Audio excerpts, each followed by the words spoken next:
Welcome to RK's Stories.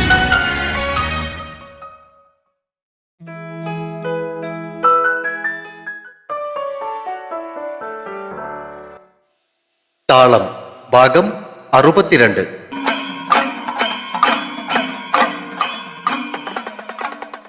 വൈകുന്നേരം 6 മണി കഴിഞ്ഞപ്പോഴാണ് എല്ലാവരും പുതുശ്ശേരിയിൽ നിന്നും യാത്ര പറഞ്ഞിറങ്ങിയത്. റോസിന്റെയും ഭാര്യയിടത്തെ ബാക്കിയുള്ള പിള്ളേരുടെയും വിവാഹമൊക്കെ കഴിഞ്ഞതിന് ശേഷം സാവകാശം ക്രിസ്മസിന് മുന്നേയായിട്ട് ശിവന്റെയും ജെസ്സിയുടെയും വിവാഹം നടത്താമെന്നും തീരുമാനിച്ചിട്ടാണ് സ്റ്റെല്ല കുഞ്ഞമ്മയും കുഞ്ഞാച്ചനും ജെസ്സിയെയും കൂട്ടി ഇറങ്ങിയത്. അത്രയും സമയം കൊണ്ട് ബന്ധുക്കളെയൊക്കെ കാര്യം പറഞ്ഞ് മനസ്സിലാക്കാൻ സാധിക്കുമെന്നതായിരുന്നു കുഞ്ഞമ്മയുടെ കണക്കൂട്ടൽ. അവരിറങ്ങിയ ഉടനെ ഭാര്യയിടത്തുള്ളവരും പോകാനായിട്ടിറങ്ങി. കല്യാണം 4 എണ്ണം അടുപ്പിച്ചുള്ളത് കൊണ്ട് ഡ്രസ്സുകളൊക്കെ എടുക്കാനായി പ്രത്യേകിച്ചൊരു ദിവസം തീരുമാനിക്കേണ്ടെന്നും സൗകര്യമുള്ളവർക്കൊക്കെ പറ്റുന്നത് പോലെ ചെന്ന് 2-3 ദിവസം കൊണ്ട് എല്ലാവർക്കുമുള്ള ഡ്രസ്സുകളൊക്കെ എടുക്കാമെന്നുമാണ് രണ്ടു കൂട്ടരും ചേർന്ന് തീരുമാനിച്ചിരുന്നത്. വൃശ്ചിയേച്ചിക്കും റോസേച്ചിക്കുമുള്ള ഡ്രസ്സുകളൊക്കെ താനും കൂടി വന്നിട്ട് എടുക്കാവൂ എന്ന് മൃദുല രഹസ്യമായി റോസിനോട് ചട്ടം കെട്ടിയപ്പോ ലക്ഷ്മിയിടത്തേക്കും അത് തന്നെയാണ് അവളോട് പറയാനുണ്ടായിരുന്നത്. അതിനൊക്കെ സമ്മതിച്ചിട്ടാണ് റോസ് ഭാര്യയിടത്തുള്ളവരോടൊപ്പം ഇറങ്ങിയത്. അർജുൻ ഭാര്യയിടത്തെ പ്രീമിയർ പറ്റിനിലേക്ക് മാറി കയറിയിട്ട് റോസിന് അവളുടെ കാറിലേക്ക് കയറാൻ സ്ഥലമൊരുക്കി. വിവാഹം തീരുമാനിച്ചതിന് ശേഷം പെണ്ണ് ചെറുക്കന്റെ വീട്ടുകാരോടൊപ്പം പോകുന്നതിൽ ബാലകൃഷ്ണൻ വല്യമ്മ അവന് അല്പം ഒരു താല്പര്യക്കുറവുണ്ടായിരുന്നെങ്കിലും ഇന്നത്തെ കാലത്ത് അതൊക്കെ മനുഷ്യരുടെ സൗകര്യമല്ലേ നോക്കേണ്ടത് എന്നും പറഞ്ഞ് ശങ്കരന്മാരാർ തന്നെ പുള്ളിക്കാരനെ അങ്ങ് ആശ്വസിപ്പിച്ചു. കാറിന്റെ പുറകിലേക്ക് കയറാൻ ചെന്ന റോസിനെ മുന്നിൽ സേതുവിനൊപ്പം പിടിച്ചിരുത്തിയിട്ട് അങ്ങേര് പുറകിൽ പെങ്ങളോടും അളിയനോടും ഒപ്പം കയറിയിരിക്കുകയും ചെയ്തു. പ്രത്യേകിച്ചൊന്നും സംഭവിച്ചിട്ടില്ലാത്തതുപോലെയായിരുന്നു യാത്രയിലുടനീളം റോസ് സേതുവിനോട് പെരുമാറിയതും സംസാരിച്ചതും. ബിസിനസ് കാര്യങ്ങളെ കുറിച്ചുള്ള അവരുടെ സംസാരം കേട്ടുമടുത്ത് പുറകിലിരുന്നവർ ഉറക്കം തൂങ്ങാൻ തുടങ്ങി.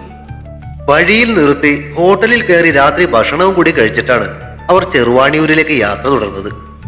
9 മണിയോടെ വാരിയിടത്തേക്ക് എത്തുമ്പോൾ അവരെയും പ്രതീക്ഷിച്ച് വൃശ്ചിക വരാന്തയിൽ തന്നെ ഇരിപ്പുണ്ടായിരുന്നു. അവൾക്ക് കൂട്ടായി കാശിയപ്പനും ആ വരാന്തയിൽ തന്നെ ഉണ്ടായിരുന്നു. റോസിന്റെ വിവാഹം കൂടി നടന്നു കാണാനുള്ള ആഗ്രഹം കാശിയപ്പൻ വൃശ്ചികയോട് പങ്കുവെച്ചുകൊണ്ടിരിക്കുന്നതിനിടയിലാണ് കാറുകൾ ഗേറ്റ് കടന്നു വരുന്നത് കണ്ടത്. തറവാടിന് മുന്നിൽ വന്നു നിന്ന കാറിൽ നിന്നും സേതുവിനും റോസിനുമൊപ്പം ശങ്കരന്മാരും ബാക്കിയുള്ളവരും ഇറങ്ങിയപ്പോ കാശിയപ്പനും ഋഷികയും വരാന്തയിൽ എഴുന്നേറ്റു. ആഹാ, താനിവിടെ ഉണ്ടായിരുന്നോ? കാശിയപ്പനെ വരാന്തയിൽ കണ്ട് ശങ്കരന്മാരാർ കുശലം ചോദിച്ചു. ഉവ്, കൊച്ചിവിടെ തനിച്ചായിരുന്നില്ലേ? അതുകൊണ്ട് ഞാനൊന്ന് കൂട്ടിയിരുന്നതാ. നന്നായി, ഞാൻ എന്നാ ഒന്ന് പോയി കിടക്കട്ടെ. അങ്ങോട്ടും ഇങ്ങോട്ടുള്ള യാത്ര കാരണേ നല്ല ക്ഷീണമുണ്ട്. ബാക്കിയൊക്കെ നമുക്ക് നാളെ സംസാരിക്കാം. ചേട്ടാ, ഞങ്ങളും വരുന്നുണ്ട്. ചെറിയമ്മായിയും ചെറിയമ്മാവനും ശങ്കരന്മാരോടൊപ്പം അപ്പുറത്തേക്ക് നടന്നപ്പോ അർജുൻ സേതുവിനും റോസിനും ഒപ്പം വരാന്തയിലേക്ക് കയറി. ആരെയും നോക്കാതെ കനപ്പിച്ചു പിടിച്ച മുഖവുമായി ചെറിയൊരു മുടന്തലോടെ അകത്തേക്ക് പോയ പ്രജിത്തിന് പിന്നാലെ വേവലാതിയുടെ അമ്മയും കയറിപ്പോയപ്പോ വൃശ്ചിക സേതുവിനെ നോക്കി ചോദ്യഭാവത്തോടെ പുരികങ്ങൾ ഉയർത്തി. അവൻ അതിന് മറുപടി പറയും മുന്നേ പടികൾ കയറി വന്ന രമേശനും വരാന്തയിലെ അരമതലിലേക്കിരുന്നു. നിനക്ക് പോയി കുറച്ചു നേരം കിടന്നൂടെ? പിന്നിലേക്ക് കയറി വന്ന ദേവിയോട് രമേശൻ ചോദിച്ചു. ഓ, സാരയില്ല രമേശേട്ടാ. നേരിട്ട് കണ്ടതും കേട്ടതും ഒക്കെ ആണെങ്കിലും കല്യാണ കാര്യങ്ങളെല്ലാം ഒരിക്കൽ കൂടി പറയുന്നത് കേൾക്കാനുള്ള ആഗ്രഹത്തോടെ ദേവിയും രമേശൻ അരികിലായി ഇരിപ്പുറപ്പിച്ചു. എന്താ സേതുവേട്ടാ, അമ്മയും പ്രജിത്തേട്ടനും പിണങ്ങിപ്പോയതുപോലെ അകത്തേക്ക് പോയത്? നന്ദേട്ടനുമായുള്ള വിവാഹ കാര്യത്തിൽ എന്തെങ്കിലും പ്രശ്നങ്ങൾ ഉണ്ടായോ എന്നതായിരുന്നു വൃശ്ചികയുടെ ആശങ്ക. നീ പേടിക്കണ്ട, നിന്റെ നന്ദേട്ടനും പിന്നെ ശിവേട്ടനും കൂടി അങ്ങേരെ ഒന്ന് സൽക്കരിച്ചതാ. പറയുന്നതിനൊപ്പം റോസിന്റെ അടക്കി പിടിച്ച ചിരിയും കണ്ടതോടെ വൃശ്ചികയുടെ സംശയം കൂടി. എന്തിന്? അവൾ ചോദിച്ചു. എടി, നിന്നെ പറ്റി ആരെങ്കിലും മോശമായിട്ട് പറഞ്ഞാലേ എനിക്ക് സഹിക്കൂ. അതുപോലെ ഇവളെ പറ്റി പ്രജിത്ത് വേണ്ടാത്തത് പറഞ്ഞപ്പോ ഇവളുടെ ആങ്ങളെ അവർക്ക് സഹിച്ചില്ല. അവരവരുടെ ഉന്നാര അളിയനെ ഒന്നങ്ങ് പെരുമാറി. ഈശ്വര! നെഞ്ചിൽ കൈവച്ചുകൊണ്ട് വൃശ്ചിക ചോദിച്ചു. എന്നിട്ടെന്താ? കിട്ടാനുള്ളത് കിട്ടിയപ്പോ അവന് കാര്യം മനസ്സിലായി. നീ പേടിക്കൊന്നും വേണ്ട, നിന്റെ കല്യാണമൊന്നും മുടങ്ങിയിട്ടില്ല. അതും പറഞ്ഞുകൊണ്ട് സേതു റോസിനോട് ചേർന്ന് അരമതലിലേക്ക് ഇരുന്നപ്പോ വൃശ്ചികയുടെ മുഖം ചുളിഞ്ഞു. അതുമാത്രമല്ല, മറ്റൊരു കല്യാണം കൂടി ഉറക്കുകയും ചെയ്തു. രമേശൻ ബാക്കി കൂടി പറഞ്ഞപ്പോ വൃശ്ചികയുടെയും കാശിയപ്പന്റെയും നോട്ടം അവന് നേർക്കായി. അവന്റെ തൊട്ടടുത്തിരുന്ന് ദേവി വാ പൊത്തിച്ചിരിക്കുന്നത് കൂടി കണ്ടതോടെ രണ്ടുപേരും സംശയം നിറഞ്ഞ കണ്ണുകളോടെ ഓരോരുത്തരെ മാറി മാറി നോക്കി. അർജുൻ ഉൾപ്പെടെ എല്ലാ മുഖങ്ങളിലും ചിരിയാണ്. നിങ്ങൾ വെറുതെ ആളെയിട്ട് കളിപ്പിക്കാതെ കാര്യം പറയുന്നേ. കളിപ്പിക്കുന്നതിലുള്ള ഈർഷയോടെ വൃശ്ചിക ശബ്ദമുയർത്തി. ഇടി അത്രയ്ക്ക് വലിയ കാര്യമൊന്നുമില്ല. റോസ് അവളെ സമാധാനിപ്പിച്ചുകൊണ്ട് പറഞ്ഞു. അടുത്ത മാസം, അതായത് മെയ് 29-ാം തീയതി എന്റെ വിവാഹമാണ്. വൃശ്ചിക വാ പൊളിച്ച് വടി വിഴുങ്ങിയതുപോലെ അവളെ നോക്കി നിന്നു. റോസ് അവളെ കാലുകൊണ്ടൊന്ന് തട്ടി. നീ വായൊന്നടക്ക വേണ്ടേ, വല്ല ഈച്ചയും കയറും. കാശിയപ്പനും പെട്ടെന്നൊരു ഷോക്ക് കിട്ടിയതുപോലെ ആയിരുന്നു. എന്തൊക്കെയോ ആലോചിച്ച് മനസ്സിലാക്കിയതുപോലെ വൃശ്ചികയുടെ മുഖം മങ്ങി. ശിവേട്ടനാണോ ആള്? അവൾ ചോദിച്ചു. അത് ചോദിച്ചപ്പോ നിനക്കെന്താ കിളിയെ മുഖത്തൊരു വാട്ടം? കണ്ണുകളിൽ കുസൃതി നിറച്ചുകൊണ്ട് റോസ് അവളെ നോക്കി. ഏയ്, എനിക്കെന്ത് വാട്ടം? നിന്റെ കല്യാണം നടക്കുന്നതിൽ എനിക്ക് സന്തോഷമല്ലേ ഉള്ളൂ റോസേ. പറഞ്ഞു നിർത്തിയതിനൊടുവിൽ വൃശ്ചിക ഒന്ന് ചിരിക്കാൻ ശ്രമിച്ചെങ്കിലും ആ ശ്രമം അങ്ങ് പാളിപ്പോയി. റോസ് കാശിയപ്പന് നേർക്ക് തിരിഞ്ഞു. അങ്ങേരും വല്ലാത്തൊരു ആശയക്കുഴപ്പത്തിലായിരുന്നു. കാശിയപ്പന് എന്ത് തോന്നുന്നു? ആരായിരിക്കും ചെക്കൻ? അതിപ്പോ വൃശ്ചിക പറഞ്ഞതുപോലെ തന്നെ ആ ശിവനാകാനല്ലേ സാധ്യത. പറഞ്ഞു വരുമ്പോ ആ പയ്യൻ നിന്റെ മുറച്ചെറുക്കനും അല്ലേ? എന്നിട്ട് രണ്ടുപേരുടെ മുഖത്ത് എന്താ ഒരു സന്തോഷമൊന്നുമില്ലല്ലോ? നിങ്ങളൊക്കെ അല്ലേ എന്റെ കല്യാണം നടത്താൻ ധൃതി പിടിച്ചിരുന്നേ? അവളുടെ ആ ചോദ്യത്തിന് കാശിയപ്പനോ വൃശ്ചികയോ മറുപടി പറഞ്ഞില്ല. എന്നാലേ ശിവനും പരശുരാമനും ഒന്നും അല്ല, നിന്റെ ഈ സേതുവേട്ടനാ വരൻ. ഈ പ്രാവശ്യം വൃശ്ചികയുടെ വായ കുറെ കൂടി തുറന്നു എന്ന് മാത്രമല്ല, അവളുടെ കണ്ണുകളും പുറത്തേക്ക് തള്ളി. കാശിയപ്പന്റെ അവസ്ഥയും മറിച്ചായിരുന്നില്ല. എല്ലാവരും ഉറക്കെ പൊട്ടിച്ചിരിച്ചു. സേതു അപ്പോഴും അവന്റെ സ്വതസിദ്ധമായ പുഞ്ചിരിയോടെ ഇരുന്നതേയുള്ളൂ. പോയി എവിടെന്ന്? എല്ലാവരും കൂടെ വെറുതെ ആളെ പറ്റിക്കാന്നോ? വൃശ്ചിക ദേഷ്യം പിടിച്ചു. ഇല്ല വൃശ്ചി, റോസ് പറഞ്ഞത് സത്യ. ദേവി അക്കാര്യം ആവർത്തിച്ചതോടെ സംശയത്താൽ ചുളുങ്ങിയ നെറ്റിയുമായി വൃശ്ചിക വീണ്ടും റോസിനെ നോക്കി. അതേടി പെണ്ണെ. റോസ് എഴുന്നേറ്റ് ചെന്ന് അവളെ ചേർത്ത് പിടിച്ചു. വല്യമ്മാവനാ അങ്ങനെ ഒരു ആലോചന മുന്നോട്ട് വെച്ചത്. എന്ത് വേണമെന്ന് ചിന്തിച്ച് നിന്നപ്പോഴാ നിന്റെ പ്രജിത്തേട്ടന്റെ വക ഒരു പെർഫോമൻസ്. അതോടെ ഞാനൊരു കാര്യം അങ്ങ് തീരുമാനിച്ചു. അങ്ങേരെ കൊണ്ട് എന്നെ ഏട്ടത്തിന്ന് വിളിപ്പിക്കുമെന്ന്. എങ്ങനെയുണ്ട്? ചോദിച്ചിട്ട് അവൾ വൃശ്ചികയെ നോക്കി പുരികങ്ങൾ ഉയർത്തിയും താഴ്ത്തിയും കണ്ണുകൾ ചിമ്മി. മുഖത്ത് നിറഞ്ഞ സന്തോഷത്തോടെ ഒട്ടൊരു നേരം റോസിനെ നോക്കി നിന്നിട്ട് വൃശ്ചിക ഒരൊറ്റ കരച്ചിലായിരുന്നു. അവളെ ഒന്നുകൂടി ചേർത്ത് പിടിക്കുമ്പോൾ റോസിന്റെയും കണ്ണുകൾ നിറഞ്ഞിരുന്നു. കാശിയപ്പൻ സേതുവിന്റെ അരികിലേക്ക് ചെന്ന് അവന് നേർക്ക് കൈ നീട്ടി. അവൻ ആ കൈയിൽ കയറി പിടിച്ചപ്പോ അങ്ങേരൊരു ദീർഘനിശ്വാസത്തോടെ അവന്റെ കൈ തന്റെ നെഞ്ചോട് ചേർത്തു. നന്നായിടാ സേതു, നന്നായി. നല്ലതേ വരൂ. ഇനി എനിക്ക് മരിക്കാനും ഭയമില്ല. എന്റെ കൊച്ചിനെ സുരക്ഷിതമായൊരു കയ്യിൽ ഏൽപ്പിച്ചിട്ടല്ലേ പോകുന്നേ. പറഞ്ഞു വന്നപ്പോ അങ്ങേരുടെ തൊണ്ടയിടറി. റോസ് കൈനീട്ടി അങ്ങേരുടെ തോളിനിട്ടൊരു തട്ട് കൊടുത്തു. തിരിഞ്ഞു നോക്കുമ്പോ കരച്ചിൽ കലക്കിയ കണ്ണുകൾ മുന്നിട്ട് നിൽപ്പുണ്ടവൾ. എന്തോന്ന് അടിയത്? എന്റെ ഈ തോളും അങ്ങ് പോയല്ലോ റോസമ്മോ. നന്നായിപ്പോയി. ആ കുത്തുകൊണ്ട തോളിലിട്ട് എന്നെ തരണമെന്നാ കരുതിയത്. പിന്നെ അല്ലാതെ എന്നെ വർത്തമാനാന്നേ പറയുന്നേ. നല്ലൊരു കാര്യം പറഞ്ഞുകൊണ്ട് വരുന്നതിനിടക്ക അങ്ങനെ മരണവും പൊക്കി പിടിച്ചോണ്ട് വരുന്നേ. കാശിയപ്പൻ അവളെ ഒരു കൈകൊണ്ട് പൊക്കിയെടുത്ത് കറക്കിയിട്ട് നിലത്തേക്ക് നിർത്തി. ഓട്ടിടി കാന്താരി, ഞാനൊരു സന്തോഷം കൊണ്ടൊക്കെ പറഞ്ഞതല്ലേ. അവൾ കെറിവിച്ചുകൊണ്ട് മുഖം ചുളിച്ചു. സന്തോഷം കൊണ്ട് പറയാൻ പറ്റിയൊരു കാര്യം. ഈശ്വര, അപ്പൊ യാമിയുടേതും കൂട്ടി 5 കല്യാണങ്ങള്. കൈവിരലുകൾ മടക്കി എണ്ണിക്കൊണ്ട് വൃശ്ചിക ആശ്ചര്യപ്പെട്ടു. 5 അല്ലടി മോളെ, 6 കല്യാണങ്ങള്. റോസ് അവളെ നോക്കി കണ്ണുകൾ വീണ്ടും ചിമ്മിക്കാട്ടി. 6 കല്യാണങ്ങളോ? വൃശ്ചിക വീണ്ടും വാ പൊളിച്ചു. അതെ. റോസ് വിരലുകൾ കൊണ്ട് അവളുടെ വാ പൂട്ടിയിട്ട് പറഞ്ഞു. 6 കല്യാണങ്ങള്.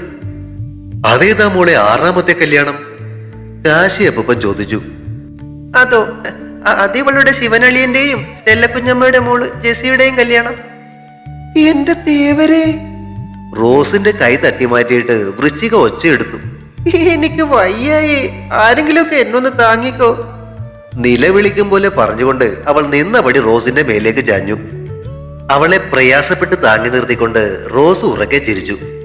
പാടി, നമുക്ക് ഇപ്പൊ തന്നെ ഇത് യാമിയോട് വിളിച്ചു പറയാം. വൃശ്ചിക ഉത്സാഹത്തോടെ റോസിന്റെ കയ്യിൽ പിടിച്ചു വലിച്ചു. ഏയ് വേണ്ട വേണ്ട, അവളോടെ ഞാൻ തന്നെ നേരത്തെ നാളെ കാലത്ത് അമ്പലത്തിൽ വെച്ച് പറയാം. റോസ് സേതുവിനോട് പറഞ്ഞു. സേതുവേട്ടാ, നാളെ കാലത്ത് അമ്പലത്തിൽ പോകുമ്പോ ഞാനും കൂടെ വരുന്നുണ്ട് കേട്ടോ. അവൻ അരമതിലിരുന്ന് തലയിളക്കി. വൃശ്ചിക സന്തോഷത്തോടെ സേതുവിനെയും റോസിനെയും മാറി മാറി നോക്കി. നീ ഒന്നിങ്ങ് വന്നേ. അവൾ റോസിന്റെ കയ്യിൽ പിടിച്ചു വലിച്ച് സേതുവിന്റെ അടുത്തേക്ക് കൊണ്ടുപോയി ഇരുത്തി. ഉഫ്, അടിപൊളി. കൈകൊണ്ട് അവൾ സൂപ്പർ എന്നുകൂടി കാട്ടിയിട്ട് രണ്ടിനെയും ചേർത്ത് പിടിച്ചുകൊണ്ട് അവരുടെ നെറ്റികളിൽ ഉമ്മ വെച്ചു. അവളെ തിരികെ ഉമ്മ വെച്ചിട്ട് റോസ് എഴുന്നേറ്റു. കാശിയപ്പ, പോകാം നമുക്ക്. പോകാം. അപ്പൊ എല്ലാവർക്കും ഗുഡ് നൈറ്റ്. പടികൾ ഇറങ്ങും മുന്നേ റോസ് ഒന്നുകൂടി തിരിഞ്ഞു നിന്നു. ഡി വൃഷ്ടി, നീ ആ യാമിയെ വിളിച്ച് പറഞ്ഞേക്കരുത് കേട്ടോ. പോയി കിടന്ന് ഉറങ്ങാൻ നോക്ക്. ഇനി ഇപ്പൊ എങ്ങനെ ഉറങ്ങാനാ എന്റെ റോസമ്മയെടുത്തിയേ? കല്യാണത്തിന്റെ കാര്യങ്ങള്, അതിനുവേണ്ടി എടുക്കാൻ പോകുന്ന ഡ്രസ്സുകള്, ഇടാൻ പോകുന്ന ആഭരണങ്ങള്, അതൊക്കെ ഓർത്ത് ഇപ്പോഴേ എന്റെ ഉറക്കം പോയി. ആ, എന്നാ നീ പോയി തലകുത്തിന്നോ ആലോചിക്ക്. ഈ ഏട്ടത്തി പോയിട്ടേ നാളെ വരാം. വാ കാശിയപ്പ. അവൾ കാശിയപ്പന്റെ കയ്യും പിടിച്ച് പടികൾ ഇറങ്ങി കാറിലേക്ക് കയറി. നമുക്ക് ആ പാപ്പുവിനോട് കൂടി ഒന്ന് പറയണ്ടേ മോളെ? വണ്ടി പുറത്തേക്ക് എടുക്കുമ്പോ കാശിയപ്പൻ ഓർമ്മിപ്പിച്ചു. നാളെ രാവിലെ പറഞ്ഞാ പോരെ? എന്തിനാ നല്ല കാര്യങ്ങളൊക്കെ പറയാൻ വൈകിക്കുന്നേ? അയാൾക്കൊരു സന്തോഷമാവും കേൾക്കുമ്പോ. റോസ് തല കുലുക്കി. കാറ് വീട്ടിലേക്ക് കയറ്റിയിട്ടിട്ട് റോസും കാശിയപ്പനും പാപ്പുവശന്റെ വീട് ലക്ഷ്യമാക്കി നടന്നു. തോടിന് കുറുകെയുള്ള തടിപ്പാലത്തിലേക്ക് കയറുമ്പോൾ തന്നെ പാപ്പുവശന്റെ റേഡിയോയിൽ നിന്നുമുള്ള പാട്ട് കേട്ടു.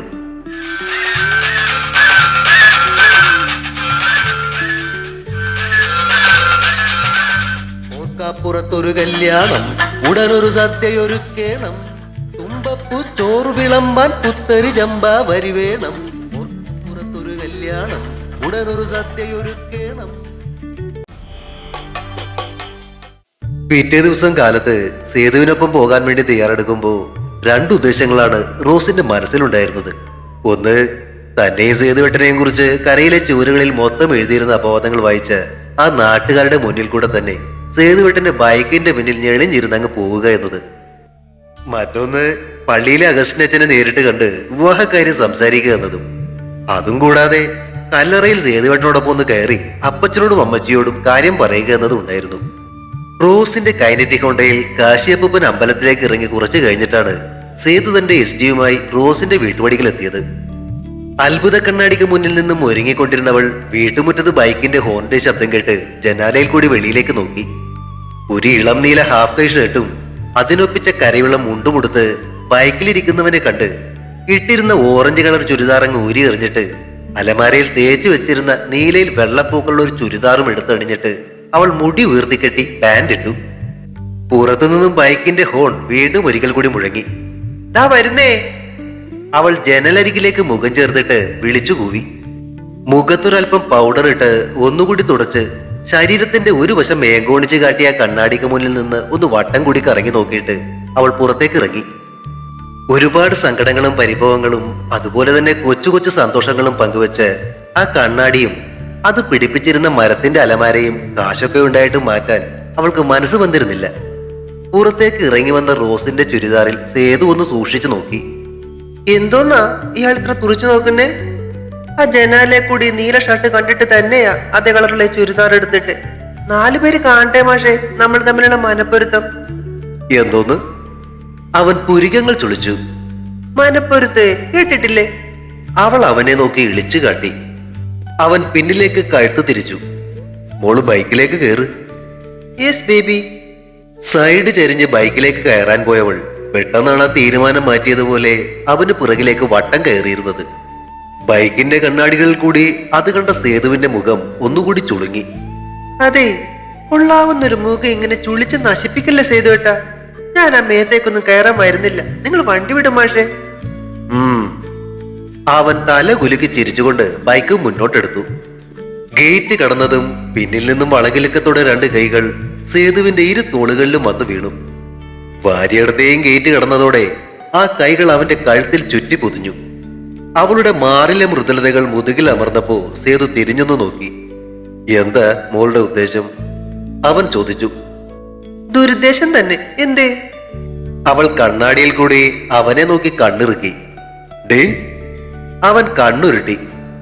ഓ, ഓ, ഇങ്ങനത്തെ ഒരു മനുഷ്യൻ കെട്ടാൻ പോവുകയാണെന്ന് ഞാൻ ഓർക്കത്തില്ല. ചവിട്ടിക്കൂട്ടി നിലത്തേക്കിടും. ഇനി അങ്ങ് മുന്നിലേക്ക് പോകുന്തോറും നാട്ടുകാർ മൊത്തം കാണും. അവരോടൊക്കെ കല്യാണക്കാരൻ പറയുമ്പോഴേ കേൾക്കുന്നവരും വിശ്വസിക്കണം. അതിനാ ഇങ്ങനെ ചേർന്നിരിക്കുന്നേ, മനസ്സിലായോ? അതിനും അവൻ തലയാട്ടി. അവനെ അനുകരിച്ച് തലയാട്ടിക്കൊണ്ട് പുറകിലിരുന്ന് ഗോഷ്ടി കാട്ടുമ്പോ അവന് ദേഷ്യം പിടിപ്പിക്കാൻ എന്നോണം അവൾ ഒന്നുകൂടി അവന്റെ മുതുകിലേക്ക് അമർന്നു. ഭാര്യയിടത്തെ പറമ്പും കഴിഞ്ഞ് നെൽപ്പാടങ്ങൾക്ക് നടുവിലൂടെയുള്ള വഴിയിലൂടെ മുന്നോട്ടു പോയ ബൈക്ക് കവല തുടങ്ങും മുന്നേയുള്ള ഒഴിഞ്ഞുകിടന്ന പ്രദേശത്തേക്ക് എത്തിയപ്പോ പതിവ് പോലെ ഒരു തെങ്ങിന്റെ ചുവട്ടിൽ ചീട്ടുകളി സംഘം ഇരിപ്പുണ്ടായിരുന്നു. പാപ്പു ആശാന്റെ കടയുടെ പണി തുടങ്ങിയത് കൊണ്ടാണെന്ന് തോന്നുന്നു കൂട്ടത്തിൽ ആൻഡോ ചേട്ടനില്ല. ബാക്കിയുള്ളവരുടെ കളിയും കണ്ടുകൊണ്ട് ചെത്തുകാരൻ ഭാസ്കരൻ തെങ്ങിൽ ചാരി നിൽപ്പുണ്ട്. ഇഷ്ടിയിൽ വരുന്ന സേതുവിനെയും റോസിനെയും കണ്ടതോടെ ഭാസ്കരൻ റോഡിലേക്ക് ഇറങ്ങി നിന്ന് വണ്ടിക്ക് കൈകാട്ടി. സേതു ഭാസ്കരന്റെ അടുത്തായി വണ്ടി ചവിട്ടി നിർത്തിയതും ചീട്ടുകളിക്കാരെല്ലാം കളി നിർത്തി അവരുടെ വട്ടം അങ്ങ് കൂടി. കാര്യങ്ങളൊക്കെ ഞങ്ങൾ അറിഞ്ഞു കേട്ടോ. സേതുവിന്റെ തോളത്ത് തട്ടി അഭിനന്ദിച്ചുകൊണ്ട് ഭാസ്കരനാണ് പറഞ്ഞു തുടങ്ങിയത്. സത്യം പറയാലോ കുഞ്ഞ്, വളരെ നല്ലൊരു കാര്യ. ഈ കല്യാണി കരക്കാർ സ്വന്തം പോലെ ഏറ്റെടുത്ത് അങ്ങ് അടിപൊളിയാക്കാനാ ഞങ്ങളുടെയൊക്കെ തീരുമാനം. കൂട്ടത്തിൽ പ്രായം ചെന്ന ഫിലിപ്പോസ് ചേട്ടന്റെ മുഖത്തെ സന്തോഷം കണ്ട് സേതു ചിരിച്ചുകൊണ്ട് റോസിനെ തിരിഞ്ഞു നോക്കി. നിങ്ങളോട് ആരാ ഇക്കാര്യം പറഞ്ഞത്? സേതുവിന്റെ പുറകിലിരുന്നു കൊണ്ട് അവൾ ചോദിച്ചു. ഓ, അതിന്ന് കാലത്ത് പാപ്പുവശം പറഞ്ഞതാന്നേ. പിന്നെ കുറച്ചു മുന്നേ കാശി അപ്പൂപ്പൻ ഇതുവഴി പോയപ്പോ പറഞ്ഞായിരുന്നു. ഭാസ്കരനാണ് അതിന് മറുപടി പറഞ്ഞത്. എല്ലാവരെയും ക്ഷണിക്കാൻ ഞാൻ വീട്ടിലേക്ക് വരാൻ കേട്ടോ, സേതു എല്ലാവരോടുമായി പറഞ്ഞു. എന്തിന്? ഫിലിപ്പോസ് ചേട്ടൻ വഴക്ക് പറയും പോലെ കൈ മലർത്തിക്കൊണ്ട് അവനെ നോക്കി. ഇത് ഞങ്ങളുടെ സ്വന്തം റോസാ കോച്ചിന്റെ കല്യാണം എന്ന് വെച്ചാ ഞങ്ങളുടെ വീട്ടിലെ കല്യാണം പോലെ. ഒരാഴ്ച മുന്നേ ഞങ്ങളൊക്കെ അവിടെ ഉണ്ടാകും. ഈ കല്യാണം നമുക്ക് കരയിലെ ഉത്സവത്തേക്ക് കെങ്കേമാക്കണം. ശരി ശരി, സേതു ചിരിച്ചുകൊണ്ട് തലകുലുക്കി. എന്നാ കളി നടക്കട്ടെ. ഇവൾക്ക് ആകർഷണത്തിന്റെ കൂടി പോയിന്ന് കാണണം. അച്ഛൻ ഇനി എങ്ങാനും ഉടക്കു വെക്കുവോ? ഭാസ്കരൻ ചേട്ടൻ സംശയം പ്രകടിപ്പിച്ചപ്പോ ഫിലിപ്പോസ് ചേട്ടൻ അവനെ നോക്കി കണ്ണുരുട്ടി. ആ, എങ്കിലും ഇടവകക്കാരുടെ ഐക്യം എന്താണെന്ന് അച്ഛൻ അറിയും. സേതു ചിരിച്ചും കൊണ്ട് വണ്ടി മുന്നോട്ടെടുത്തപ്പോ അവർ തിരികെ കളിയിലേക്ക് മടങ്ങി. മണ്ടോത്തെ പറമ്പിൽ പൊയ്പോയ കാലത്തെ പ്രതാപവും അയവിറക്കി നിന്ന ആ തറവാടിന്റെ തകർന്നു വീഴാറായ പുറംഭിത്തികളും മുൻവശത്തായി പൊളിഞ്ഞു കിടക്കുന്ന വരാന്തയും പിന്നിട്ട് അവർ കവലയിലേക്ക് ചെന്ന് കയറുമ്പോ കണ്ടു കേശവൻ ചേട്ടന്റെ ചായക്കടക്ക് മുന്നിൽ ഒരാൾക്കൂട്ടം. ആൻഡോ ചേട്ടനും പുള്ളിക്കാരന്റെ പണിക്കാരും പലചരക്കടക്കാരൻ ഔസേപ്പ് ചേട്ടനും തയ്യൽക്കട നടത്തുന്ന ബെന്നിയും കേശവൻ ചേട്ടനും എല്ലാം ഉണ്ട് ആ കൂട്ടത്തില്. അതിന്റെയൊക്കെ ഒത്ത നടുക്കായി പാപ്പു ആശാനും കാശിയപ്പനും. കവലയിലേക്ക് കയറി വരുന്ന ബൈക്കിന്റെ ശബ്ദം കേട്ട് തിരിഞ്ഞു നോക്കിയ അവർ സേതുവിനെയും റോസിനെയും കണ്ട് ആർപ്പുവിളികളോടെയാണ് അവരെ പൊതിഞ്ഞത്. കൂട്ടത്തിൽ ബെന്നിക്കിപ്പോ റോസിനോട് നേരത്തെ ഉണ്ടായിരുന്ന ആ ഇഷ്ടക്കേടൊന്നുമില്ല. അവൾ തയ്യൽ നിർത്തിയതോടെ പഴയ ആൾക്കാർ കടയിലേക്ക് തിരിച്ചെത്തിയതായിരുന്നു അതിന്റെ കാരണം. കാശിയപ്പനും പാപ്പുവശനും കൂടി പറഞ്ഞു കേട്ട ആ കല്യാണക്കാരത്തിന്റെ സന്തോഷം പ്രകടിപ്പിച്ചതായിരുന്നു അവർ. എല്ലാവരുടെയും കൈകളിൽ ഓരോ ലഡുവുമുണ്ട്. അത് ശരി, ഇതിനു വേണ്ടിയാണല്ലേ കാലത്തെ ബേക്കറിയുടെ താക്കോലും വാങ്ങിക്കൊണ്ടുവന്നത്? സേതു കാശിയപ്പനോട് ചോദിച്ചു. പിന്നല്ലാതെ, ഇതൊക്കെ സന്തോഷിക്കേണ്ട കാര്യങ്ങളല്ലേ സേതു? ആൻഡോ ചേട്ടന്റെ മറുപടി കേട്ട റോസ് അങ്ങേരുടെ മുന്നിലേക്ക് കൈ നീട്ടി വിരലൊന്ന് ഞൊടിച്ചു. സന്തോഷിക്കുന്നതൊക്കെ കൊള്ളാം, പക്ഷെ പറഞ്ഞ സമയത്തിന് കടയുടെ പണി തീർക്കണം കേട്ടോ. കല്യാണത്തിന് മുന്നേ അതിന്റെ ഉദ്ഘാടനം നടത്താനുള്ളതാ. ഏറ്റു റോസ കൊച്ചു ധൈര്യമായിട്ട് പോയിട്ട് വന്നേ. ആൻഡോ ചേട്ടൻ രണ്ട് കൈകളിലെയും പെരുവിരലുകൾ ഉയർത്തി ഏറ്റതായിട്ട് അറിയിച്ചു.